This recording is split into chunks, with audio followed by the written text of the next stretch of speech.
Hello friends, नमस्ते, प्रणाम। विमल यादव, गुड्डी यादव लोकगीत चैनल में आप सभी फ्रेंड्स का स्वागत है और अभिनंदन है। तो हम लोग बहुत ही प्यारा बेटी विवाह नामावन गीत लेकर आए हैं। अगर अच्छा लगेगा तो लाइक शेयर सब्सक्राइब जरूर कीजिएगा और कमेंट बॉक्स में ज़रूर बताइएगा कि ये गीत आप लोगों को कैसा लगा। इस गीत को पूरा ज़रूर सुनिएगा, तभी आनंद आएगा। तो चलिए सुनाते हैं।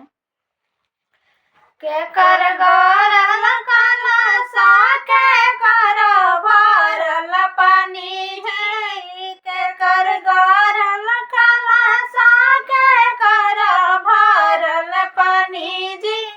के कर दुलारी बेटी करे आसन जी,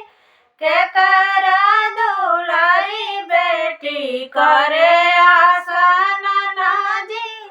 कोहरा गौरल कलशा बुआ के भरल पानी जी, कोहरा गौरल कलशा बुआ के भरल पानी जी, अम्मा के दुलारी बेटी करे आसन जी, अम्मा के दुलारी बेटी करे आसन जी, के कर भरल कलशा के कर भरल पानी जी, के कर दुलारी बेटी करे आसन जी, के कर दुलारी बेटी करे आसन जी, कोहरा गौरल कलशा बुआ के भरल पानी जी, कोहरा गौरल कलशा बुआ के भरल पानी जी, आमा के चाची के दुलारी बेटी करे आसन जी, चाची के दुलारी बेटी करे आसन जी, कलशा भराई बुआ मांगेली ने गाजी,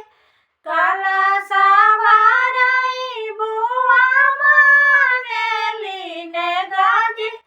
हमारा के चाहिए भाभी गलवा के हराजी,